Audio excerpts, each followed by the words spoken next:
Hey everyone, this is Steve Weintraub with Collider, and I am here with the cast and showrunner, creator, executive producer, I don't know all the titles you have, I'll stop there, of Resident Alien. And I'm saying hi to everyone there too, off camera. I like doing that. Ladies and gentlemen, thank you for coming in today. I really appreciate it. Thank you for having us. We were really excited to clear up the news. Yeah. Right. We're glad to finally get to say our side of the story. Yes, exactly. Right. I want addressing the allegations. Right. I want to start with congratulations on getting another season. Thank you. Which is fantastic. Is this, pardon me for not knowing, is this your first time doing Comic-Con as a cast? Yes. This Comic-Con. This one. New York Comic-Con in 2019, I think. Before the pilot aired. Yeah. Before we even aired. Right. So it's a completely different beast now because people now understand the show. Sure. They know who you all are, the characters, all that stuff. Yeah. Yes, there's like a pop-up thing here. There's aliens. There's more than one alien running around down there. I was on an elevator actually with two aliens and with their people, and they couldn't see, and they were being like, it was very funny. I found it amusing, and I'm like, oh, they're spending a little money. They have aliens. They brought the cast. I'm like, you know what I mean? Yeah. So I love learning about like the behind the scenes, the making of a show. So for all of you guys, for fans of this series, what would they like be surprised to learn about the making of the show? What goes on behind the scenes? We all hate each other. Yeah. Oh, the snow's real, and I can't stand anyone I work with. Yeah. I just don't like them a lot.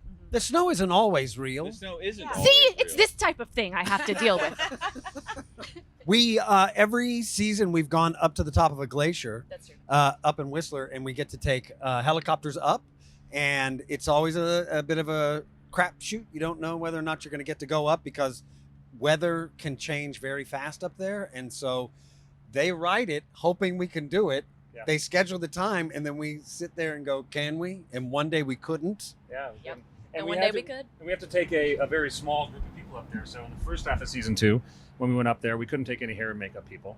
So it ended up being Alice and I. We ended up being doing Alice and Alan's Sarah makeup and hair. doing hair and makeup on Alan. And up his on crafty. top of the mountain, which was fantastic. Yeah, and we made a little crafty sled.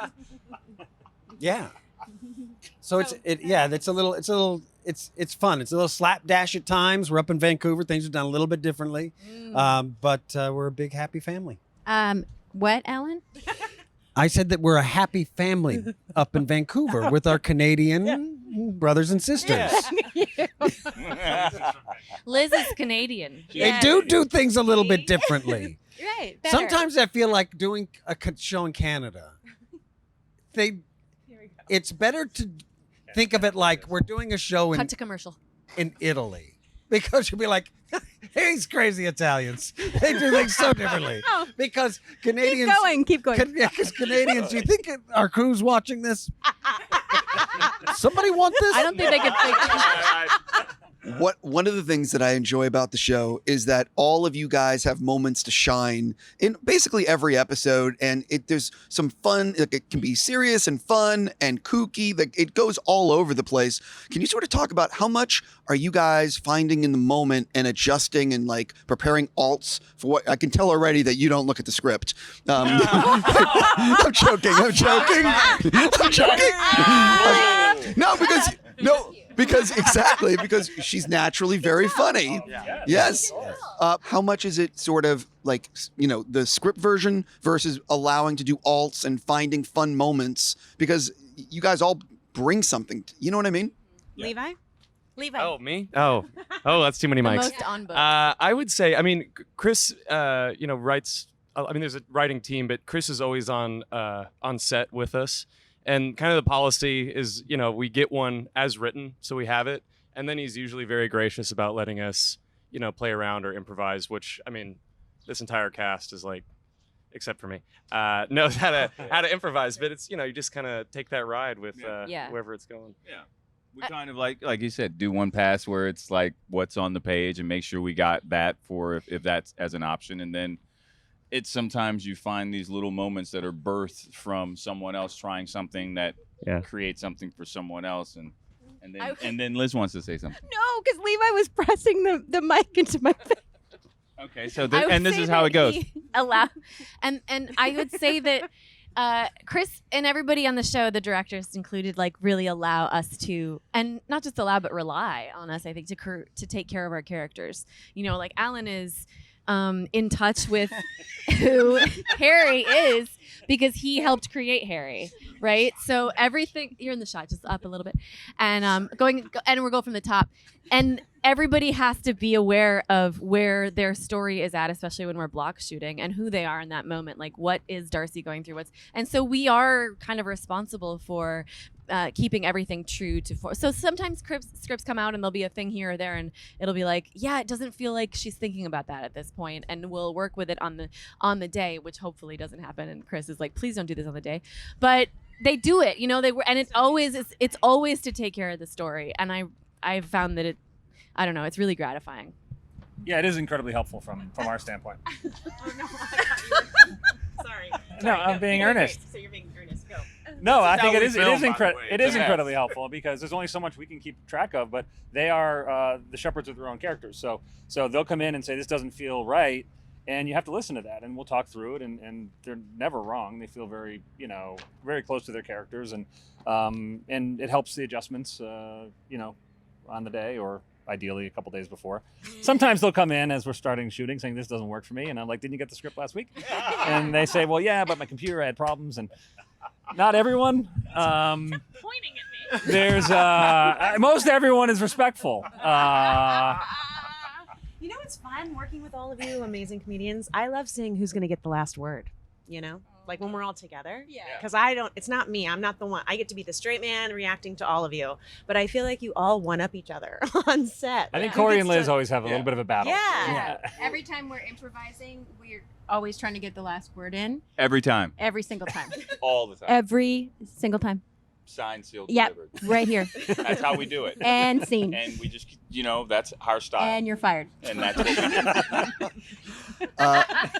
do. One of the things about the last few episodes of the second season that have aired is that the last one ends with what could be opening the door to someone else learning about Harry. And also we are introduced to an alien baby. And I'm just curious, how much do those things play into the new episodes that are coming soon? Big time. Big, lots, big. Yeah, I think the rest of the season involves those two things. It was a good place to cut it off for that reason. Let's not get started on that. And so now we're going to finish with that. There's a dead body. You saw. She killed somebody. He almost saw. He almost saw. But I'm en route. You But saw that's it. coming up. We don't know that yet. Oh, right. But no, that was teased in the premiere of The trailer, yeah. Right. Yeah. And then there's a baby on the loose. Well, which Harry is has cooler found- than Grogu. Yeah, Harry has found out that there's a Gugo? that there's a Grogu. new alien Grogu. race on Earth, but doesn't know much about him because Grogu. he's getting the message from the baby, and the baby got scared off. So now Harry's got to find this alien baby to get the rest of the Baby. message as we go into the second part of the season. Baby.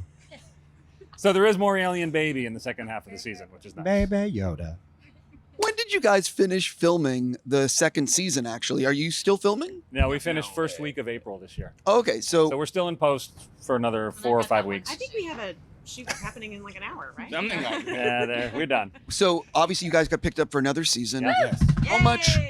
How much when you, I guess, when do you start filming the next season? And are you even thinking about, are you guys writing? Like, where are you in that process? Well, we just got picked up. So as of a few days ago when we got picked up, yes, we're starting to trying to figure out what season 3 is. Now, second half of season 2 comes out August 10th. We do eight more episodes. And I can't really say right now what's in store for season 3 because it's dependent on where season 2 ends, which is insane. So there's a lot of incredible stuff in the second half of the season, and it builds to an incredible place. And there's a lot of shooting off points for the George characters. Takei. And we can't tell you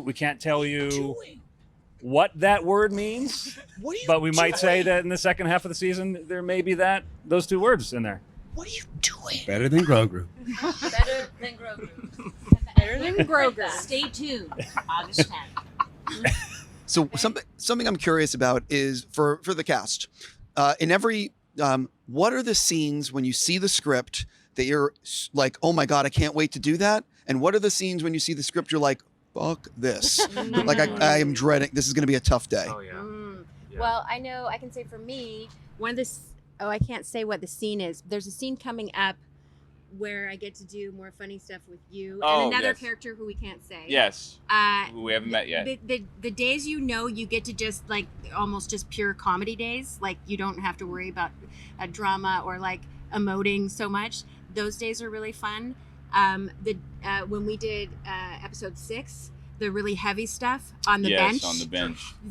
It was very gratifying at the end of the day, but it was very nerve-wracking, and we were both very stressed out. So those are the days where you're like, oh boy. Well, there's a lot riding on moments. There's a lot riding on that storytelling in that moment in particular, and you want to make sure that you're able to not only deliver a performance that you're going to be happy with, that you can walk away from feeling like, okay, I left it all on the table, you know what I'm saying? But at the same time, one that's going to service the storytelling in a way that's going to best benefit the show as well. So, no pressure. I can't that say was a needle to thread. That was that scene. It really was, because it's a comedy and it has a lot of drama, and it's an hour-long show. And there aren't a lot of shows that do it because it's not easy to do. And that we can scene make was you a good cry version. for different reasons, and I think that's something unique to our show. I was going to say the opposite. Like, I look forward to a dramatic day going in and That's having because some you're so emotions. good. But then I had to talk to Chris about, like, how does Asta make a joke? Like, once we got to a place where she was a little bit lighter and dancing around, and like, what's funny to her, and how is she funny? I found a moment where I felt like I was being sort of like Mayor Ben one day, and I was like, How dare you? I was just like, I told Chris, I was like, how do I do this? What does Asta Takes a lot do when of she jokes around? skill But, to do that. yeah, I think it's different for different. Not everyone can do it. Yeah. So, anyways, interesting. I love you. I love you. Now that we're not there, I can't think of anything that I'm ever looking at the script and going like, I'm not. And the only thing that I see when we get this, like the call sheet for the next day, is I look right at the weather, because Vancouver can have some bad weather. And I remember one time I looked at a call sheet, and for the weather report, it just said, it's Vancouver. There was no, they're like, okay, all right. So that can be it. But otherwise, I love filming everything on this show. But Alice is often, I just call her and say, I just call Alice sometimes and say, do you mind flying in a helicopter for the scene? So it's we have to dangle you out of a helicopter. Are you okay with this? Or do we have to get a stunt person? And before you can finish the sentence, she's like, yeah. So he calls me now and he's like, would you mind? Yes, I'll be there. What time? Because it's just, I get to operate a forklift. I get to all sorts of stuff. Yeah. So. What about you? I like it. I'm into it, whatever the stuff is. I like the physical comedy, whenever we do those things. I don't know, I'm there a lot. I'm into it. I really enjoyed your scene where you are eating your friend, the octopus. Oh yeah. Like I really enjoyed that scene. It was because you could see like you were emotional about it, but it was also delicious. Yeah. It was very good. It's tough. It's tough when that happens. That was a lot of fun. It was Nathan Fillion doing the voice of the octopus at 42 was very nice, and it was a really good hero's ending. Do you see that the boys copied us? Oh, literally, it's capped. Oh, he had sex with the octopus. No, he had an octopus friend that he ended up eating. Oh, right. A little nod to Resident Alien on The Boys on Amazon Prime. Don't worry, I love it. Don't? What was I gonna say after don't? Right. Real fast because I'm out of time, but we're at Comic-Con. I want to do this really quick. If you were able to walk on the convention floor, what is the thing that you'd be obsessing over or buying? Like, what would you be going after? Quick. At the California Brown Coats booth, they have a bunch of stuff that I gave them that they're auctioning off. You can buy a raffle ticket, and the money goes to charity. Wow. So that's boom. I'd be looking for rare, unique, action figures. If I found a Resident Alien Sheriff Mike action figure, it would change my life. So if it's out there, someone change my life. I'd be looking for a bra with aliens on it. Thank you for 2 microphones. Thank you. I would also say the Brown Coats booth because the money is going to charity, and the charity is Kylie Jenner's jet. So you should.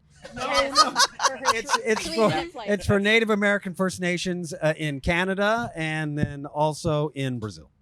So that's the one, Brown Coats booth. My truthful answer was going to be Alf merch, but now I feel like I can't say that. I need something more. responsible.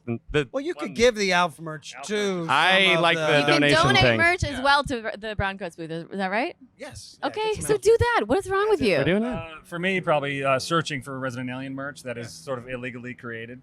Yes. That's the best. So he can get his motherfucking cut. That's right. Chris is very litigious. On that note, I want to give a huge thank you to you guys for coming by. I wish that's the emergency sound. Hold on. Listen, He's so listen. busy. I'm just going to say thank you guys so much for coming by. I'm really, really happy for the success of the show for all of you. I hope it's on for a really long time. Thank you so much. Thank you, Steve.